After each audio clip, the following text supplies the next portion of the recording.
The New Old Fashioned started in 2011, but we've sort of all been playing in bands together longer than that. Ever since high school, we all met in theater and choir in high school. We were all in the same program. Of course, Tom and I are cousins, so we've known each other a lot longer than that. I don't know that we're going for a specific sound, but I definitely would, describe it as just Midwestern rock and roll. Whenever somebody asks me what does my band sound like, I always say, well, just imagine if the Eagles and Creedence Clearwater Revival and Tom Petty, all those guys formed like a super band, and they started playing Green Day songs. We spent several months trying to come up with a band name, and that one just came to me. It was sort of going along with what Tom said about, it's a bunch of kids playing classic rock. It was at the time anyway. Maybe we're not so much kids anymore, but it was a bunch of people from one era playing songs of a different era. So it was new and old-fashioned. I write most of the songs, and Kent usually has one or two per record. Largely in the past, a lot of my writing's been pretty introspective.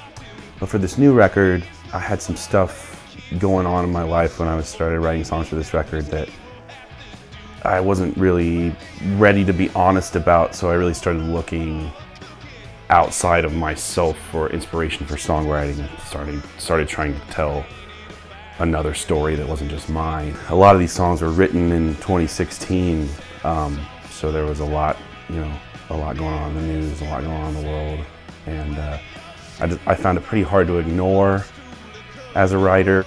I hope that the listener would take away an understanding of the way someone else feels about what's going on in the world right now. We dig a little deeper when it comes to songwriting, but we're just really trying to put on a fun rock show.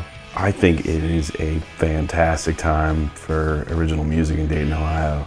There's so many good bands. We've got a couple of really solid venues to play, and all of us that play music in Dayton are very encouraging of one another. And what I've started to see is this collective audience growing. Yeah, the records this year alone have been just astounding. So Charlie Jackson, 84 Draft, The Pioneers, Harold's record, Boxcar Suite, and there's so many more that I can't even list. I mean, it's just been a fantastic year for Dayton music. We've got a few leftover songs from the record that didn't make the record that we want to do something with. So there'll definitely be some studio time in a not so distant future, but right now our focus is trying to support the record and help spread the word about that. Yeah, I think we're all much better players, writers, arrangers. It's stuff that happens naturally over doing it so much for 7 years that you just kind of naturally get better at it and you learn how to use the studio more, you learn what works at shows better. So, I think that, just maturing as musicians has just pushed us into new territory.